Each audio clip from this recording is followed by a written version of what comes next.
A Journey to the Center of the Earth, by Jules Verne, Chapter 13, Hospitality under the Arctic Circle. It ought to have been nighttime, but under the 65th parallel there was nothing surprising in the nocturnal polar light. In Iceland during the months of June and July the sun does not set. But the temperature was much lower. I was cold and more hungry than cold.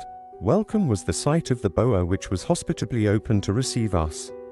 It was a peasant's house, but in point of hospitality it was equal to a king's.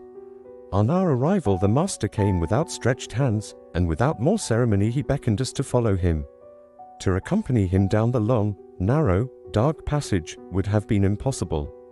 Therefore, we followed, as he bid us. The building was constructed of roughly squared timbers, with rooms on both sides, 4 in number, all opening out into the one passage. These were the kitchen, the weaving shop, the badstofa, or family sleeping room, and the visitor's room, which was the best of all. My uncle, whose height had not been thought of in building the house, of course hit his head several times against the beams that projected from the ceilings. We were introduced into our apartment, a large room with a floor of earth stamped hard down, and lighted by a window, the panes of which were formed of sheep's bladder, not admitting too much light. The sleeping accommodation consisted of dry litter, thrown into 2 wooden frames painted red and ornamented with Icelandic sentences. I was hardly expecting so much comfort. The only discomfort proceeded from the strong odor of dried fish, hung meat, and sour milk, of which my nose made bitter complaints. When we had laid aside our traveling wraps the voice of the host was heard inviting us to the kitchen, the only room where a fire was lighted even in the severest cold. My uncle lost no time in obeying the friendly call, nor was I slack in following.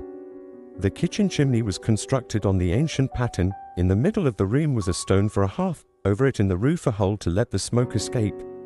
The kitchen was also a dining room. At our entrance the host, as if he had never seen us, greeted us with the word "Sæl which means, be happy, and came and kissed us on the cheek.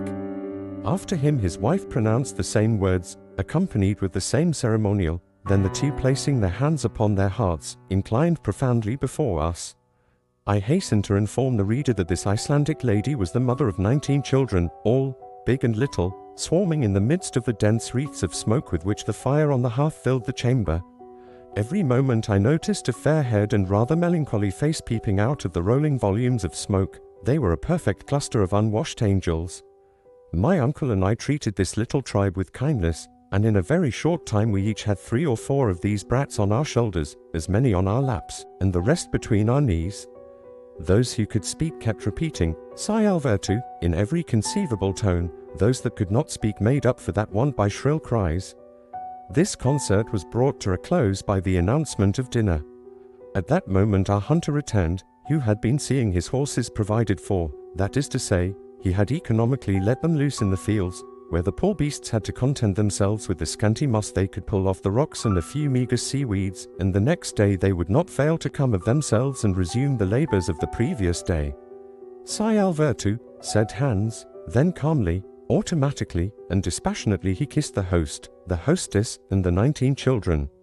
This ceremony over, we sat at table, 24 in number, and therefore one upon another.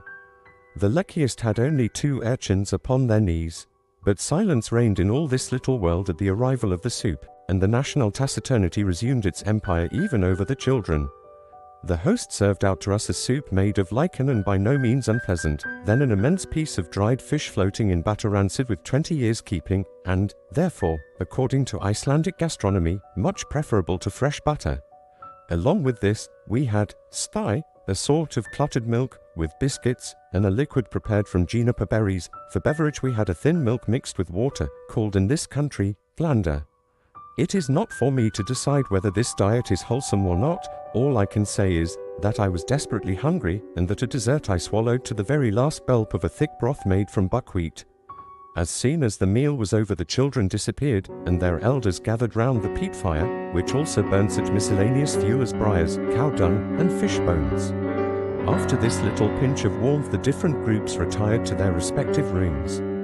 Our hostess hospitably offered us her assistance in undressing, according to Icelandic usage, but on our gracefully declining, she insisted no longer, and I was able at last to curl myself up in my mussy bed.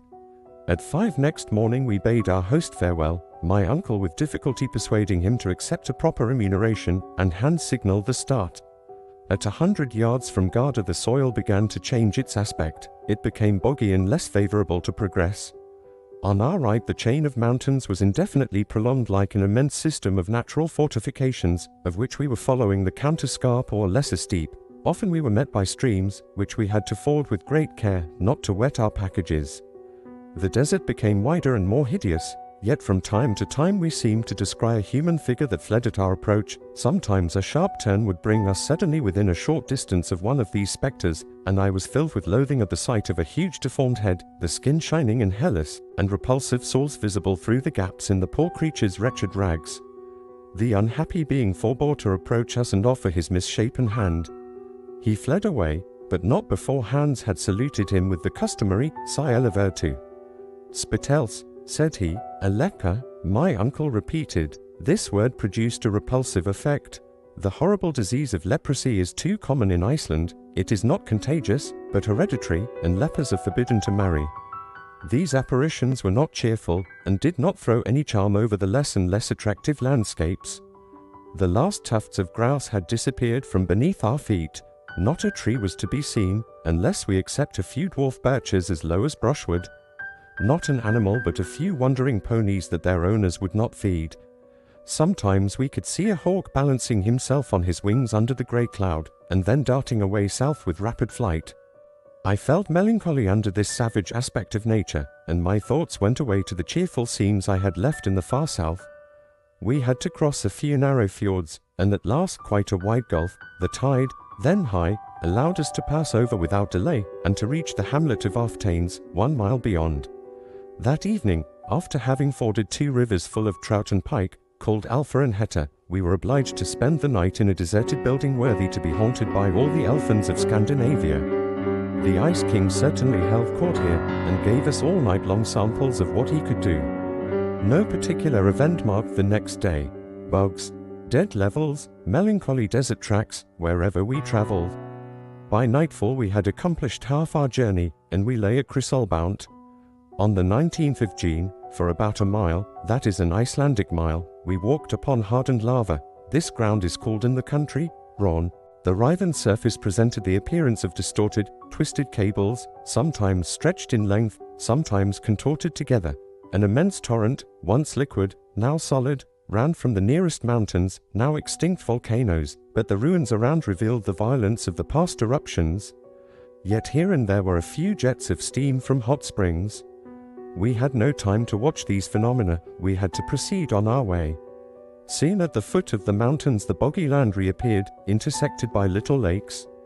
Our route now lay westward. We had turned the great bay of Faxa, and the twin peaks of Snæfell rose white into the cloudy sky at the distance of at least 5 miles. The horses did the duty well, no difficulties stopped them in their steady career. I was getting tired, but my uncle was as firm and straight as he was at our first start.